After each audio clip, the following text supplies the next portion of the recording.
आपकी एक वीडियो में बताया था कि पहले आप मोटे हुआ करते थे, फिर एक एग्जाम्पल दिया था कि chewing food 32 times one byte, तो उससे ही काफी डिफरेंस है और आप अच्छा फील करने लगे।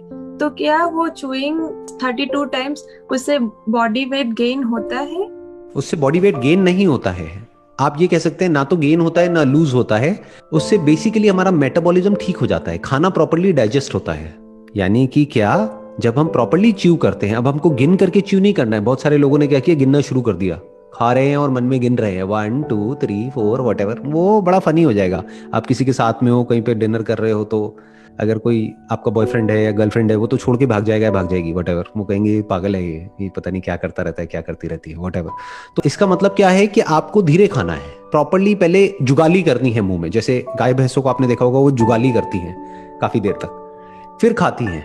You should give time to your meal, क्योंकि अल्टीमेटली जो भी आप काम कर रहे हो, कर क्यों रहे हो? खाने पीने के लिए और जिंदा रहने के लिए। जिंदा कैसे रहोगे खाने पीने के लिए? अपना पेट भरने के लिए। कोई भी जानवर हो, इंसान हो, काम क्यों कर रहा है? अगर उससे पूछो भाई क्यों, वाई आर यू वर्किंग, तो वो कहेंगे अच्छा खाने के लिए, रहने के लिए और पहनने के लिए, अपने लिए और अपनी फैमिली के लिए। तो खाने पे ढंग से टाइम स्पेंड करना तो बनता है ना। कि मतलब जब आप खा रहे हैं तो आराम से खाने पर मेडिटेशन करिए। जो लोग मेडिटेशन करते हैं ना, आंख बंद करके, और मानो बैठे हुए हैं और कुछ भी अपना मेडिटेशन कर रहे हैं, उल्टी सीधी लाइटें देख रहे हैं, यहाँ पे ये कर रहे हैं, वो कर रहे हैं, वटेवर। इससे बेटर ये है कि जो भी आप काम कर रहे हो वो ध्यान से करो। That is real meditation. कि आप दिन में 3 बार खाना खाते हो, ब्रेकफास्ट लंच डिनर, तो आराम आराम से धीरे धीरे खाइए, धीरे धीरे च्यू करके, और पूरी अटेंशन उस खाने की तरफ होनी चाहिए। उस वक्त कोई मोबाइल ऑपरेट नहीं करना है, उस वक्त किसी से बात नहीं करनी है, पूरा ध्यान खाने पर होना चाहिए। और जब आप इस तरीके से करते हैं तो ये आपकी डाइजेशन के लिए अच्छा है। अब डाइजेशन से क्या होता है, आयुर्वेदा में कहा जाता है कि हर बीमारी की जड़ जो है वो पेट है।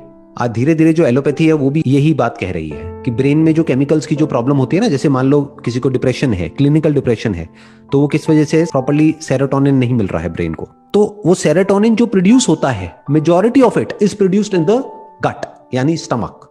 Your stomach is the most important part of your body. क्योंकि अगर जो आप खा रहे हैं वो ढंग से डाइजेस्ट नहीं होगा, जो आपका डाइजेशन है, अगर वो डाइजेस्टिव सिस्टम प्रॉपर्ली काम नहीं करेगा, तो आपके जो बाकी के बॉडी के ऑर्गन्स है वो अच्छे से काम नहीं कर सकते, अपना ब्रेन भी अच्छे से काम नहीं कर सकती। तो जो आपने पहला क्वेश्चन पूछा था ना, एनर्जी नहीं रहती है, उसमें ये भी एक बहुत बड़ा रीजन है। हम क्या करते हैं, हम कुछ भी जंक फूड उठाया और खाया और निगल लिया उसको। जैसे कि कोई अजगर है, उसने निगल लिया है, तो हमको पेट में जा करके इकट्ठा हो गया है, और फिर हमको आलसी फील हो रहा है, मतलब वी आर फीलिंग लेजी।